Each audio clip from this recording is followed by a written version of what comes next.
The gavel was a hawk, poised to dive. It hung in the air, a suspended moment of polished wood and silent threat, catching the cold, sterile light of the auction hall.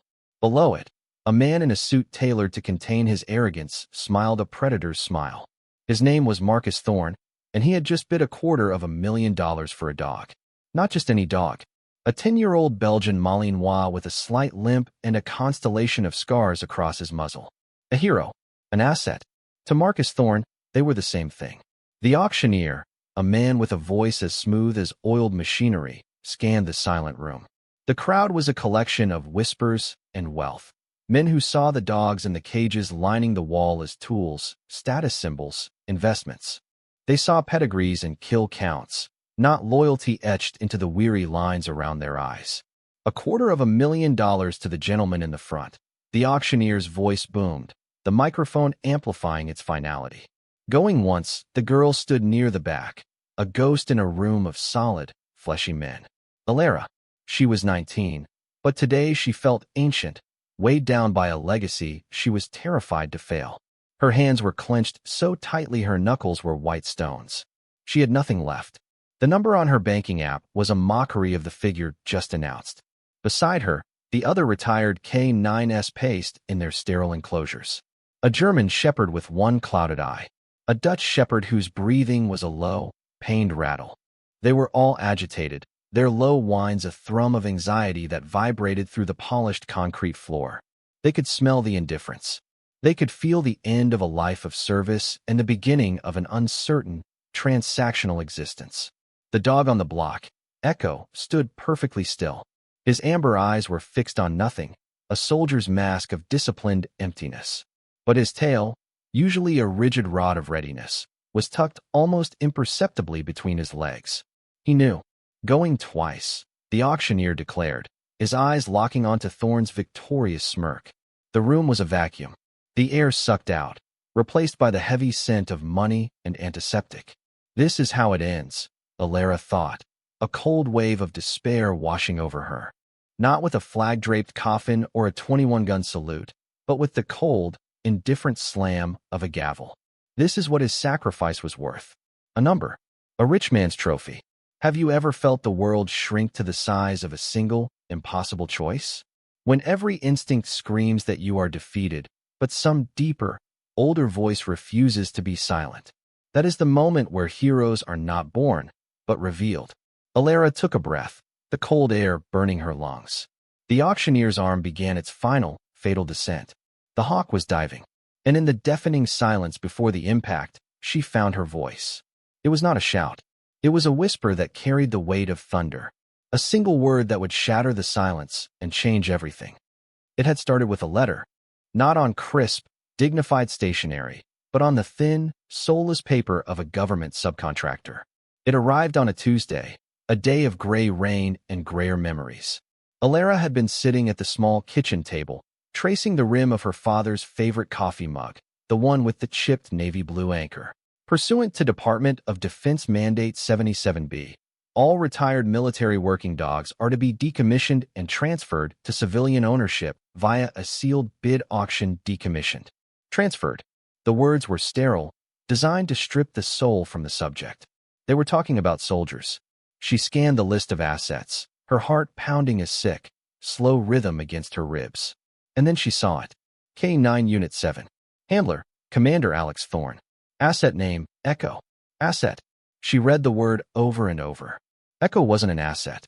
He was the silent shadow that had flanked her father through dust-choked villages in Afghanistan and dense jungles she only knew from maps. He was the warm weight that had laid across her father's feet on the rare nights he was home, a silent, watchful guardian. He was the only one who had been there at the end. The only one who had tried to shield her father from the blast. The only one who came back, carrying scars both inside and out. The letter stated that handlers' families would be given first right of refusal, but only if they could match the highest bid placed by pre-approved private security contractors. It was a cruel joke dressed up in bureaucratic language.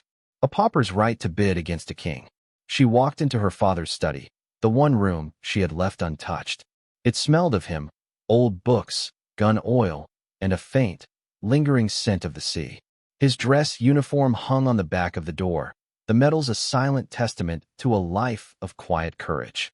On his desk, next to a framed photo of a much younger Alara on his shoulders, was a worn leather leash. She picked it up. The leather was soft, molded by her father's grip. She could almost feel the phantom warmth of his hand, the familiar weight of Echo straining at the other end. Her father, Commander Alex Ghost Thorne, had been a man of few words but profound action.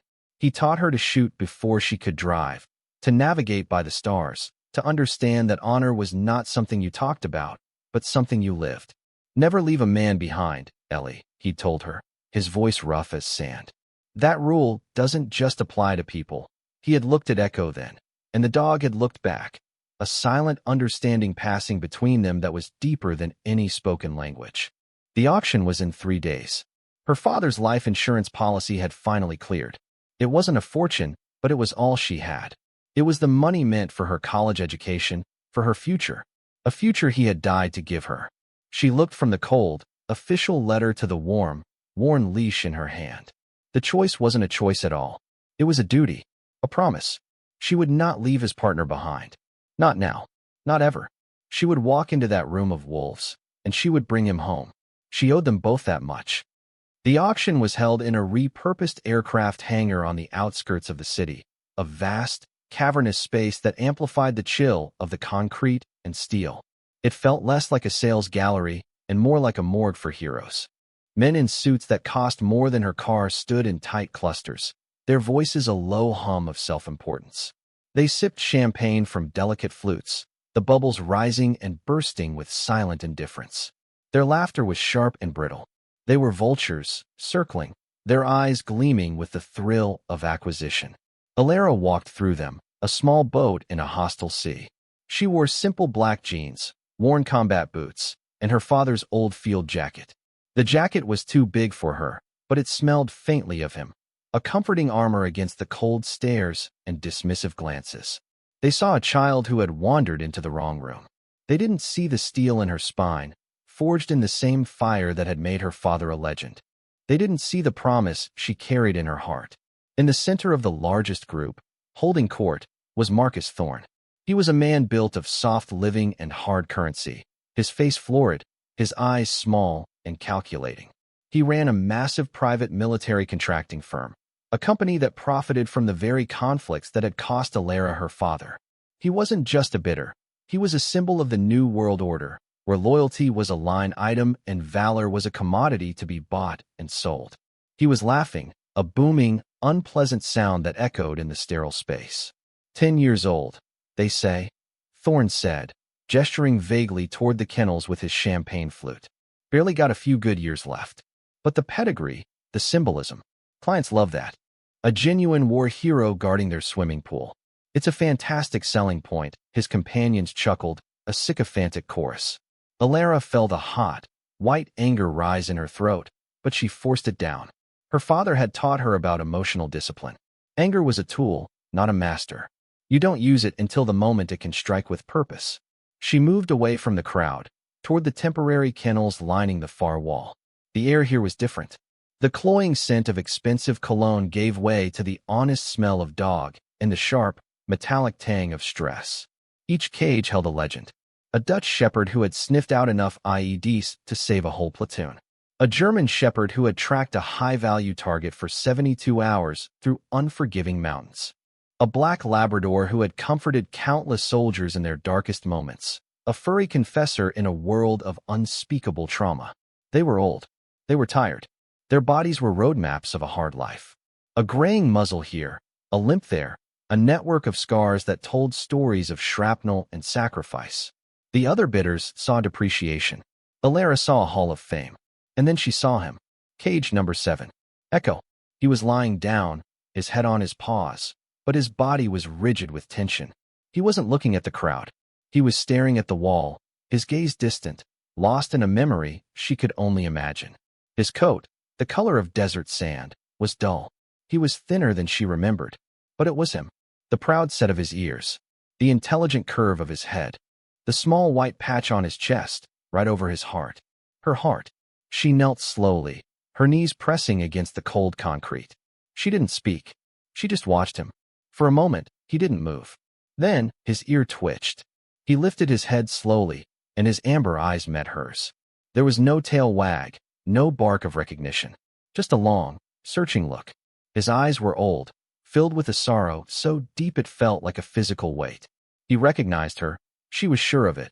But he was a soldier on enemy soil, disciplined, wary. He didn't know if she was friend or foe. He didn't know that she was family. A handler in a cheap uniform approached her. "Ma'am, you can't be this close to the asset's asset." The word was a slap. She stood up, her eyes never leaving Echo's. "He's not an asset," she said, her voice quiet but firm. "He's a sergeant." The handler just shrugged, his expression bored. "Whatever you say, ma'am." Auction starts in 5-inch. Alara gave Echo one last look, a silent promise passing between them. "I'm coming for you." She turned and walked back toward the stage, the indifferent hum of the crowd a wall of sound she had to push through. The battle was about to begin. The lights in the hangar dimmed, focusing a harsh, white spotlight on the auction block. The crowd's murmuring faded, replaced by an expectant, predatory silence. The auctioneer took his place at the podium, his face a bland mask of professional efficiency. He welcomed the attendees, his voice oozing a practiced charm that didn't reach his eyes. He spoke of honor and service, using words like heroes and patriots, but the terms were hollow, stripped of meaning in this commercial temple. They were just marketing buzzwords to inflate the prices. The first dog was led onto the stage. A magnificent German shepherd named Kaiser. He walked with a slight limp in his back left leg, a souvenir from a roadside bomb. The auctioneer read from a card, listing his commendations, his successful missions, his years of service. It sounded like he was reading the specs on a used car. A true warrior, ladies and gentlemen. A testament to loyalty and courage. Who will start the bidding for this incredible animal at $50,000? Marcus Thorne raised a single, manicured finger. No drama, no hesitation. He didn't even look at the dog. He was looking at his competitors, establishing his dominance from the outset. The bidding was a swift, brutal affair. A few other contractors made tentative bids, but Thorne dispatched them with casual, dismissive raises. He was a shark in a wading pool. The gavel fell at $110,000. Kaiser was led off the stage, his fate sealed. He was now the property of Thorne Global Security, a living, breathing piece of branding. Alara watched, her stomach churning. She felt a profound sense of shame, as if she were complicit in this desecration just by being there. One by one, they were brought out. A Belgian Malinois named Vixen, sold for $90,000. A Dutch shepherd named Riggs, sold for $130,000. Each sale was a small death, a chipping away of something sacred. The dogs were stoic, their training holding them steady in the face of the bright lights and the strange, staring faces. But Alara could see the tension in the tight set of their jaws, the subtle trembling in their legs. They knew this was a betrayal. They had given everything, and in return, their final years were being sold to the highest bidder. Alara kept her hand in the pocket of her father's jacket, her fingers wrapped around the worn leather of the old leash. It was a talisman, a connection to the man who had taught her what true loyalty looked like. He would have hated this.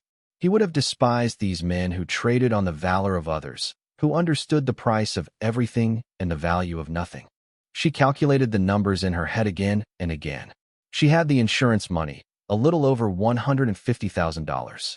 It was a fortune to her, but in this room, it was pocket change. She knew she couldn't get into a prolonged bidding war with Thorne. He would crush her for sport. She had one shot. She had to wait for the right moment, hope that the others would drive the price up on the other dogs, draining some of Thorne's casual spending power before Echo came up. It was a fool's hope, but it was the only one she had. The auctioneer's voice droned on, a hypnotic, monotonous rhythm of numbers and names. The pile of money in the center of the room grew, a monument to the commodification of courage. Then, the handler brought out the next dog. Cage number 7. Echo. The moment Echo stepped into the spotlight, the air in the hangar shifted. He moved with a fluid grace that belied his age and his injuries, his head held high, his ears pricked and alert. He was not just a dog, he was a presence. The scars on his muzzle seemed to map out constellations of faraway battles. His amber eyes, clear and intelligent, swept the room once, taking in the rows of faces with a calm, assessing gaze that made more than one man shift uncomfortably in his seat. This was not a broken animal. This was a soldier. The auctioneer cleared his throat, sensing the change in the room. Even he seemed to feel the need to elevate his pitch. And now, ladies and gentlemen, he began, his voice taking on a more reverent tone, a true legend. This is Echo, partner to the late, great Commander Alex Ghost Thorne of SEAL Team 6. A murmur went through the crowd. Her father's call sign, a name whispered with awe in the circles these men moved in, still carried immense weight. Thorne, however, merely smiled, a flicker of something covetous in his eyes. Owning the dog of a legend would be the ultimate trophy. Echo has served 10 years, the auctioneer continued, with citations for valor in over a dozen operations. He is credited with 53 confirmed finds, saving an estimated 200 lives. He is the best of the best. We will start the bidding at $100,000. Marcus Thorne's hand went up before the last word had left the auctioneer's mouth. 125, Thorne said, his voice bored, as if the whole process was a tedious formality. Another bidder, a man from a rival firm, countered. 130, 150. Thorne shot back instantly, not even glancing at his rival. The other man hesitated, then shook his head, backing down. Thorne owned the room. He knew it. He savored it. He turned his head slightly, and his gaze fell on Alara, standing alone in the shadows at the back. He gave her a small, pitying smile. The auctioneer began his count. 150,000 to Mr. Thorne. Do I hear 160? This was it. Her moment. All or nothing. 160, Alara called out. Her voice was steady, clearer than she expected it to be. Every head in the room turned to look at her. The sea of suits parted, revealing the girl in the old field jacket. Thorne's smile faltered, replaced by a look of mild annoyance, like a king bothered by a fly. The auctioneer, surprised, refocused. 160,000 from the young lady in the back. Thorne let out a short, dismissive laugh. He didn't even bother to speak the number. He simply raised two fingers. 200,000, the auctioneer translated. A gasp rippled through the crowd. He hadn't just raised the bid. He had made a statement. He was ending this now. He was putting the child back in her place. The weight of that number pressed down on Alara, crushing the air from her lungs. It was over. She didn't have it. She had failed. Her eyes met Echo's across the vast, cold room. The dog was staring right at her. His mask of indifference was gone. His ears were forward, his body taut. He was watching her, waiting. Thorne leaned forward, speaking to her directly now, his voice dripping with condescending superiority, loud enough for the whole room to hear. Little girl, he said, his voice a silken weapon. This isn't a pet store. Run along home before you get hurt. The insult hung in the air, thick and vile. He hadn't just outbid her. He had tried to humiliate her, to erase her. Anger, cold and pure, flooded her veins. It was the tool her father had told her to save, and this was the moment to use it. She looked at Thorne, at his soft hands and his expensive suit, and she saw him for what he was, a parasite who fed on the sacrifices of better men. She looked at Echo, at the scars he bore and the unwavering loyalty in his eyes, and she knew this wasn't about money anymore. It was about honor. The auctioneer, sensing the shift from a transaction to a confrontation, tried to regain control. $200,000 is the bid, he repeated, a hint of desperation in his voice. Going once, Thorne leaned back in his chair, basking in the silence, his victory assured. He had all the money, all the power. The girl was an insignificant footnote, a brief, amusing diversion. He looked at her, expecting to see tears, to see her turn and flee. He did not expect to see her take a step forward, and then another. Alara walked out of the shadows and into the aisle, her worn boots making no sound on the polished floor. She didn't look at the auctioneer. She didn't look at the stunned faces in the crowd. She looked directly at Marcus Thorne, her gaze as level and unflinching as a rifle's sight. The room held its breath. This was no longer an auction. It was a duel. You talk about his pedigree, Alara said, her voice quiet but carrying to every corner of the silent hangar. You talk about his value as a symbol. You don't know the first thing about him. Thorne's condescending smile tightened. I know that I can afford him, and you can't. That's the only thing that matters here. No, Alara countered. her voice ringing with a certainty that unsettled him. That's not the only thing that matters, the auctioneer, flustered, tried to intervene. Ma'am, if you're not going to place a bid, going twice, he stammered, his eyes darting between Thorne's smug face and Alara's defiant one. The gavel hovered. The final moment stretched into an eternity. Alara could feel her father's presence, a warmth at her back, a voice in her ear. Emotional discipline, Ellie. Find the leverage. It's not always about strength. She closed her eyes for a fraction of a second. She didn't have more money. She couldn't win his game, so she would have to change the rules. She would have to play a different game entirely, one he couldn't possibly understand. She opened her eyes. The fear was gone, burned away by a cold, hard resolve. She took one more step forward, placing her in the stark light of the stage. She was no longer a shadow. She was a challenge. She turned her head slightly, her gaze sweeping over the cages lining the wall, over the weary, watchful eyes of the forgotten heroes trapped inside them. Then she looked back at the dog on the stage. Echo's eyes were locked on her, his entire being focused into a single point of intense, questioning concentration. The gavel started its descent. Sold. The word was cut short. Because Alara spoke. She didn't raise her voice. She didn't plead. She stated a name, a title, and a truth. A truth that money could not buy and power could not silence. He doesn't answer to you, she said, her voice clear and strong. He answers to his commander. He answers to Commander Alex Thorne. She said the name. Commander Alex Thorne. It was not a bid. It was an invocation. For a split second, nothing happened. The name hung in the air, a ghost of a sound in the vast, silent hangar. Marcus Thorne scoffed, a small, ugly noise of contempt. The auctioneer's mouth hung open, words forgotten. The world was still frozen. And then, it broke. It started with Echo. The dog, who had stood like a statue, suddenly flinched as if touched by an invisible hand. His head snapped up. His ears, which had been alert, now angled back, tuning into a frequency no one else could hear. A low whine escaped his throat, a sound of profound, heart-wrenching confusion and dawning recognition. He took a hesitant step forward, his claws ticking against the stage. His eyes, fixed on Alara, were no longer just watchful. They were searching, pleading. The whine grew into a soft bark. Not a bark of aggression, but a question. Then, from the cages along the wall, a second voice joined his. The old German shepherd, Kaiser, who had been sold to Thorne, rose to his feet. He let out a deep, resonant bark, his tail giving a single, hopeful thump against the metal of his cage.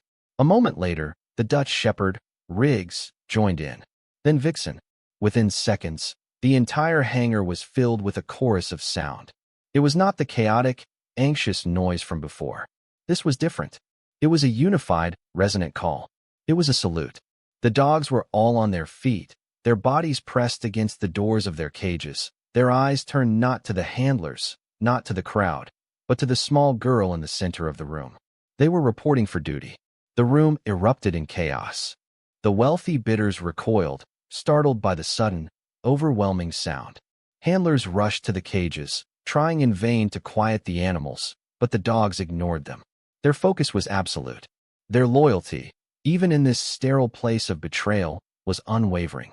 They heard the name of a leader, a brother, and they answered the call. Marcus Thorne shot to his feet, his face a mask of purple fury. The illusion of his power, so carefully constructed, had been shattered by a girl and a memory. Silence them, he roared at the handlers. Get control of your assets. But the word asset was a lie now, exposed for all to see. These were not assets. They were a pack, a unit, a family, and their alpha's daughter was standing in front of them. The auctioneer hammered his gavel uselessly against the podium, his calls for order swallowed by the canine chorus. The spotlight still illuminated the stage, where Echo was now straining against his leash, pulling the handler with surprising strength. He wasn't just barking now. He was crying, a series of high-pitched, desperate yelps, his eyes never leaving Alara's face. He was trying to get to her. He remembered. The scent of her father on the old jacket. The cadence of her voice, so much like his. The name that meant home, safety, and pack. Alara stood her ground amidst the beautiful, heartbreaking chaos she had unleashed. She hadn't broken a rule. She hadn't made a threat. She had simply spoken a truth so powerful it had bent reality around it. The truth of a bond forged in fire and loyalty, a bond that no amount of money could ever hope to purchase, and no auctioneer's gavel could ever break. The sound was a physical force, a wave of pure, unfiltered loyalty that washed over the room and swept away the pretense of the auction. The men in suits were on their feet, confused and unnerved. The veneer of sophisticated commerce had been stripped away, revealing the raw, primal scene beneath. A pack of warriors saluting the daughter of their fallen commander. Marcus Thorne's face was contorted with rage. His control had evaporated. He stormed toward the stage, jabbing a finger at the auctioneer. "This is a farce. I won that bid. That animal is my property." Before the auctioneer could respond, a new voice cut through the noise. It was calm, authoritative, and weary. A man in his late 50s, wearing the simple, functional uniform of the veterinary staff, stepped out from the side of the stage. He had kind eyes, but they were currently filled with a simmering anger. It was Dr. Eris Thorne, no relation to Marcus, the lead veterinarian who had overseen the dog's transition. "The animal is in severe distress, Mr. Thorne," Dr. Eris said, his voice cutting cleanly through the din. "All of them are.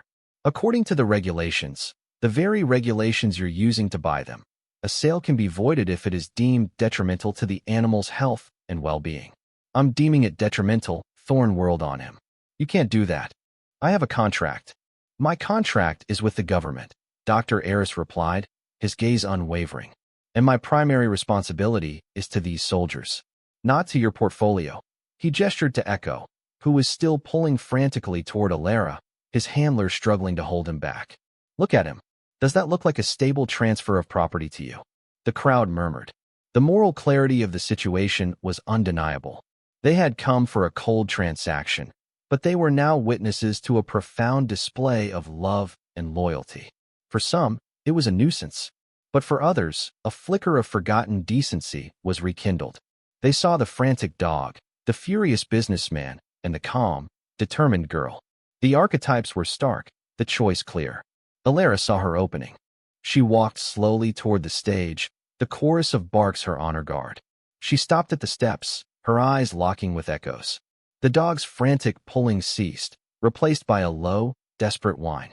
He lowered his body, his tail giving a frantic, hopeful sweep across the stage floor. She turned her gaze to the auctioneer, then to the stunned crowd, and finally to Marcus Thorne.